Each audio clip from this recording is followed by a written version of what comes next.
नमस्कार दोस्तों, मैं आप सभी का अपने चैनल पर स्वागत करता हूं। दोस्तों, भारतीय सेनाएं भारत की रक्षा के लिए हमेशा ही तत्पर रहती हैं, फिर चाहे हालात कितने भी कठिन क्यों ना हो। भारत की सेनाएं भारत की तीनों सीमाओं पर हर मोर्चे पर ढाल बनकर खड़ी हैं। लेकिन दोस्तों, किसी भी देश की सेना को अपनी सीमा की सुरक्षा करने के लिए ज़रूरत पड़ती है हथियारों की, और हथियार भी सबसे एडवांस और घातक।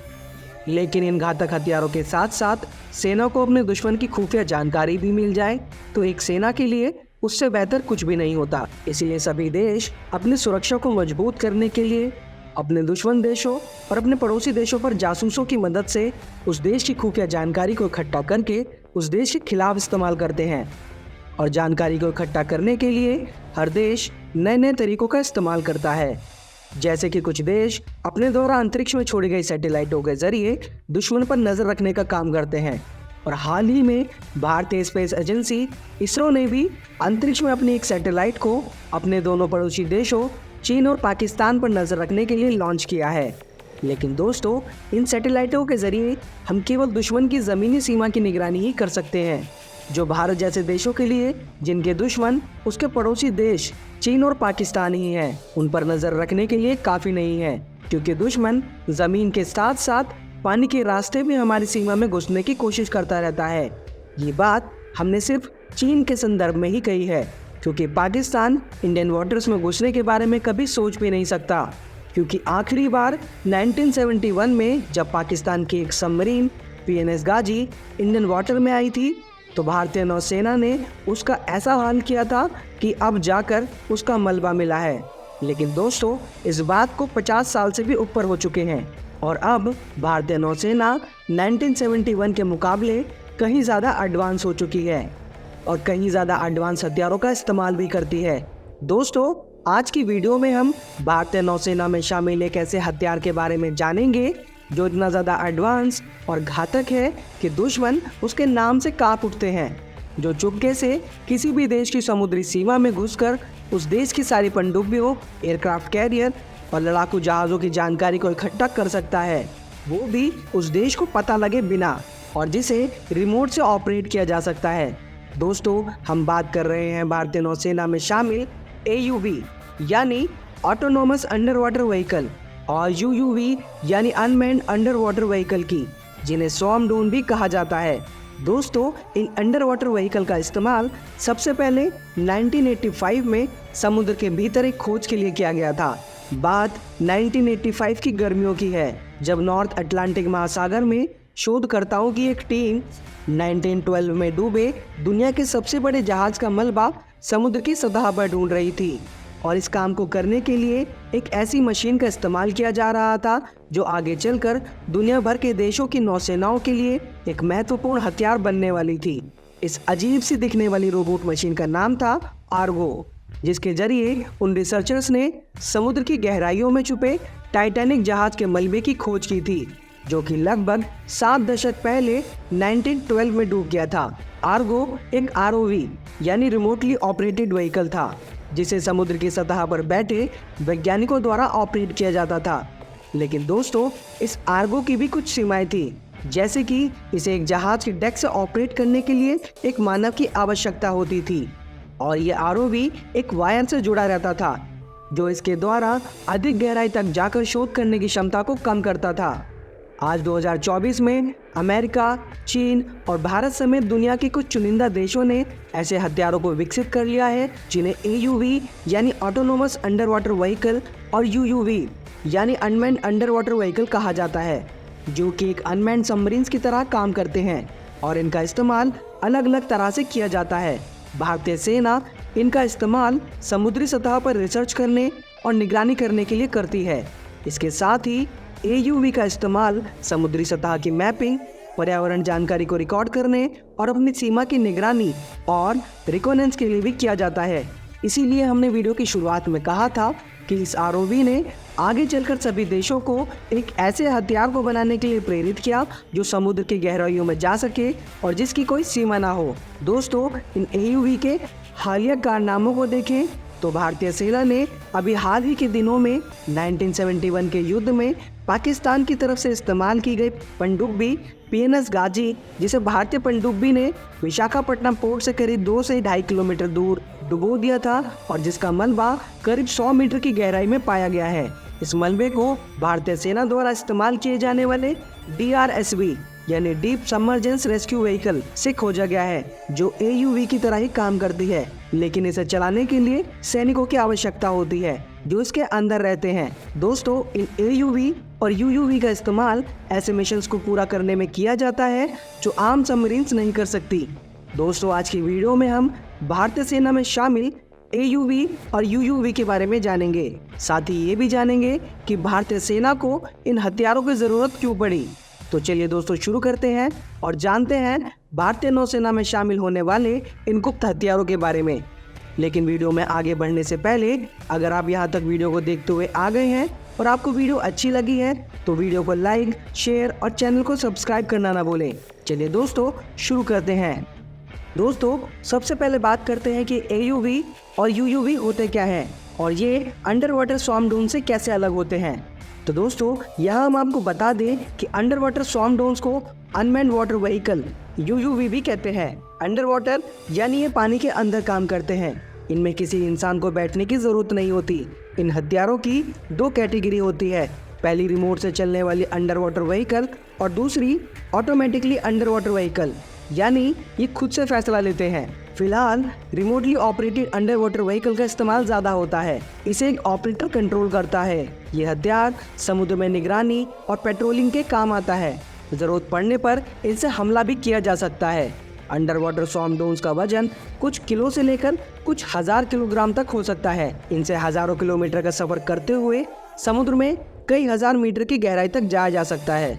दोस्तों, अब जब हमने जान लिया है कि AUV और UUV क्या होते हैं, तो अब बात करते हैं भारतीय सेना में शामिल होने वाले इन हथियारों के बारे में।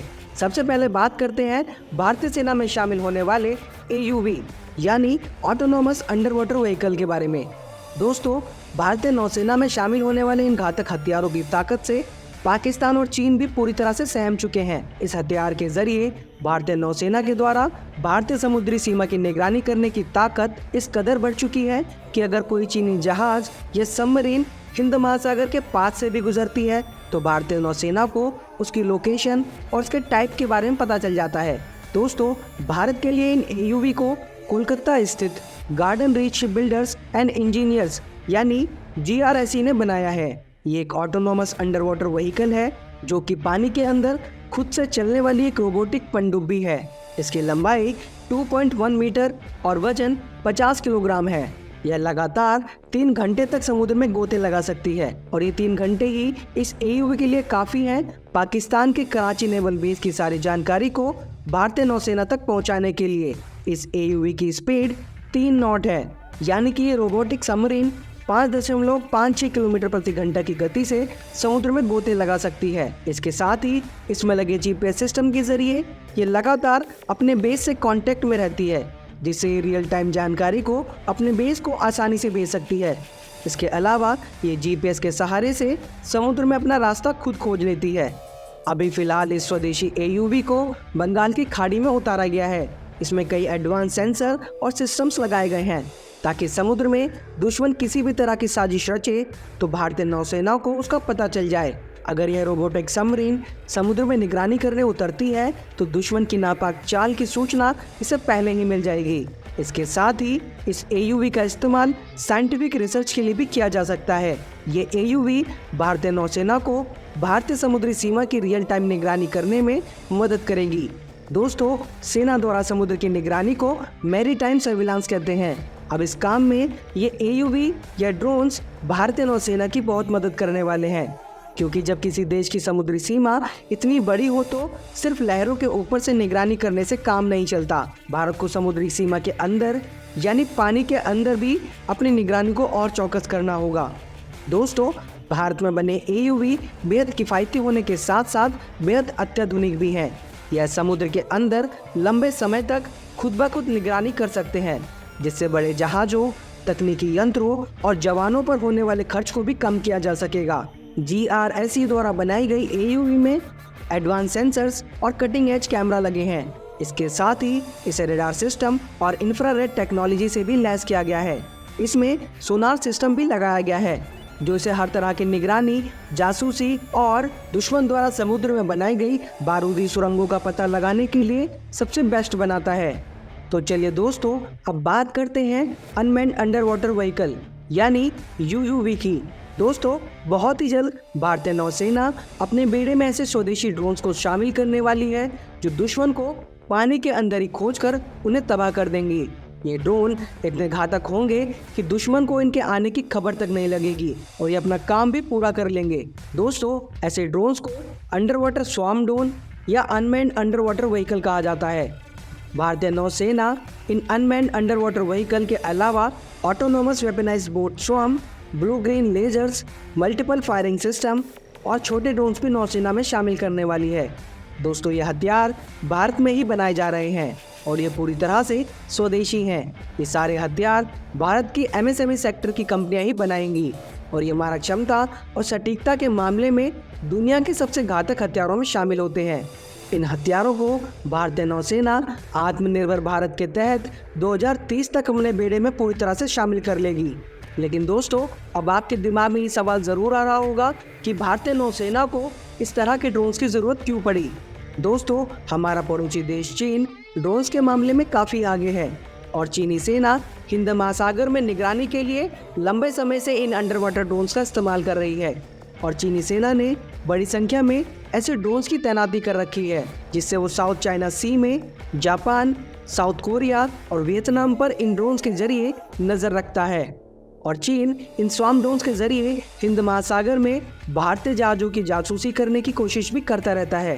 चीन की इस चाल को काउंटर करने के लिए भारतीय नौसेना भी अंडर वाटर स्वार्म ड्रोन्स का एक बड़ा बेड़ा तैनात करने की तैयारी कर रही है ताकि चीन को मुंहतोड़ जवाब दिया जा सके। इसके साथ ही ये बड़े जहाज़ों और सबमरीन्स की तुलना में काफ़ी सस्ते भी होते हैं। मौजूदा समय में भारतीय नौसेना समुद्र की निगरानी जहाज़ों, सबमरीन्स या फिर विमानों से करती है। इन ऑटोनोमस अंडर वाटर व्हीकल या अनमैन्ड अंडर वाटर व्हीकल के भारतीय नौसेना में शामिल होने के बाद नौसेना, कोस्ट गार्ड इन सब को निगरानी और जासूसी करने में आसानी होगी। तो दोस्तों, आज की वीडियो में बस इतना ही। अगर आप DRDO द्वारा बनाई गई अब तक की सबसे खतरनाक लेज़र हथियार काली के बारे में जानना चाहते हैं तो स्क्रीन पर दिख रहे वीडियो पर क्लिक करके देख सकते हैं। इसके साथ ही भारत और पाकिस्तान के बीच 1971 में हुई लड़ाई से रिलेटेड भी एक वीडियो बहुत ही जल्द अपलोड करने वाले हैं और ऐसे ही भारतीय नौसेना में शामिल घातक हथियारों और भारत द्वारा लड़े गए युद्धों की जानकारी के लिए आप हमारे चैनल को सब्सक्राइब करके बेल नोटिफिकेशन को ऑन कर लीजिएगा। दोस्तों, आपको ये वीडियो कैसी लगी? वीडियो को अंत तक देखने के लिए आप सभी का बहुत बहुत धन्यवाद। जल्दी मिलते हैं नई वीडियो के साथ, तब तक के लिए जय हिंद, जय भारत।